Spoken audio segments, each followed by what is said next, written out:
দুইটা অঙ্গকে সেভ করা। কয়টা অঙ্গ?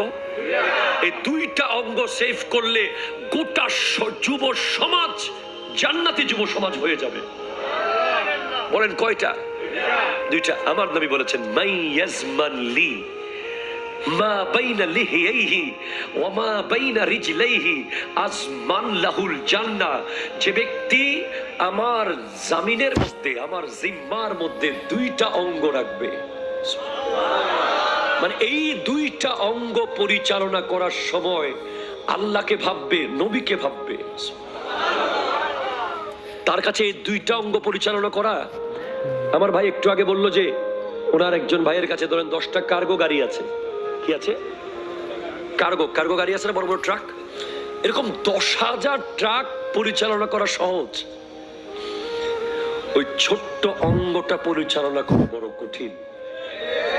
কথা বলে না, কথা বলে না। এরকম চাকটায়ের মতো 500 চাকটায় চালানো সহজ, ছোট্ট একটা গোশতের টুকরাকে চালানো অনেক বড় কঠিন ব্যাপার, যেটা হলো জিহ্বা।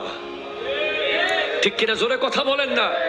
যুব সমাজকে বলবো, জিহ্বাকে হেফাজত করো, জিহ্বাকে কন্ট্রোল করো, জিহ্বাকে আয়ত্তের মধ্যে নিয়ে আসো, জিহ্বার হেফাজত নিশ্চিত করো। জান্নাত তোমার হয়ে যাবে, কবর শান্তি তোমার হয়ে যাবে, নবী তোমাকে মোহাব্বত করবে। ঠিক কিনা? জোরে কথা বলে। জিহ্বা। আজকের দিনে আপনি দেখেন এই জিহ্বার কারণে কত সংসার ভেঙে যাচ্ছে, এই একটা জিহ্বার কারণে কত বন্ধুত্ব ভেঙে যাচ্ছে। এই একটা এক লাইন কথা বলেছে, সেখানে খুনাখুনি হয়েছে, সেখানে মারামারি হয়েছে। একটা লাইন কথা থেকে কত মানুষের জীবন গেছে। জিহ্বা।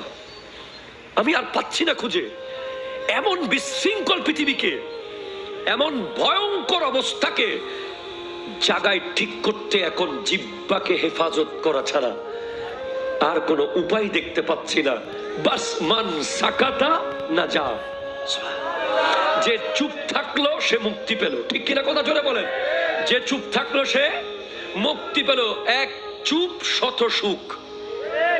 কথা কয় না? ঠিক কিনা? এক চুপ শত সুখ। তো হুজুর আমারে গালি দিলে আমি কি করবো? কালু সালামা। আমারে ঘুষা দিলে কি করবো? কলু সালামা। আমারে থাপ্পড় দিলে কি করবো? কলু সালামা। আমার দোকান এসে আমার দোকান থেকে মাল নিয়ে গেলে আপনি প্রতিবাদ করবেন, তবে প্রতিবাদের ধরন হবে কলু সালামা। ঠিক কিনা? জোরে কথা বলেন। আপনাকে রাস্তায় ধরে ধাক্কা মেরেছে, কলু সালামা। আপনার কলার ধরে টান মেরেছে, কলু সালামা। আপনি মনে রাখবেন যে যে ব্যক্তি অন্যায়ভাবে আপনাকে কষ্ট দেয়, জুলুম করে, অত্যাচার করে, গালি দেয় আপনাকে, বুঝবেন সে জাহেল, সে মূর্খ। কোরআন বলেছে তাকে তুমি দেখলে শুধু সালাম দিয়ে দাও। ঠিক কিনা? কথা জোরে বলেন। যুব সমাজ মুখ বন্ধ রাখবে আর সালাম দেবে। বলেন কি করবে? আর কি করবে? মুখ বন্ধ রাখবে।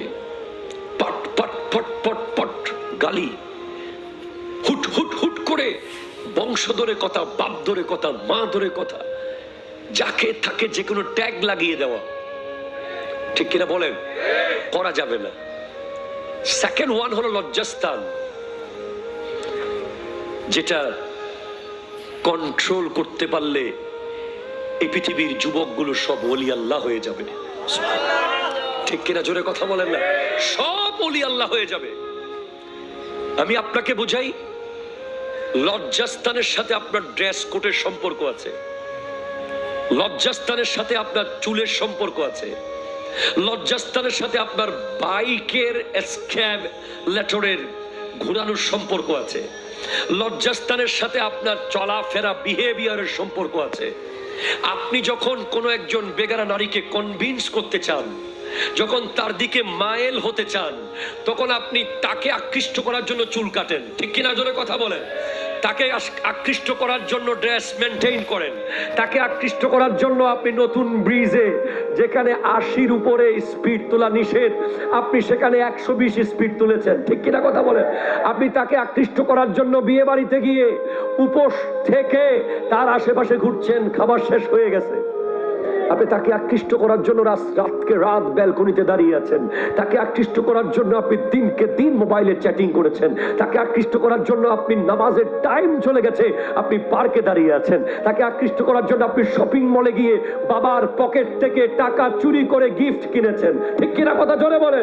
তাকে আকৃষ্ট করার জন্য আপনার কোটি টাকার দোকান বন্ধ রেখে আপনি তার পিছে পিছে ছুটেছেন, তাকে আকৃষ্ট করার জন্য আপনি লাইভে ভিডিও কলে কথা বলতে বলতে আপনার ঘরে আগুন লেগে গেছে, আপনি বুঝতে পারেন নাই, ঠিক কিনা কথা বলেন।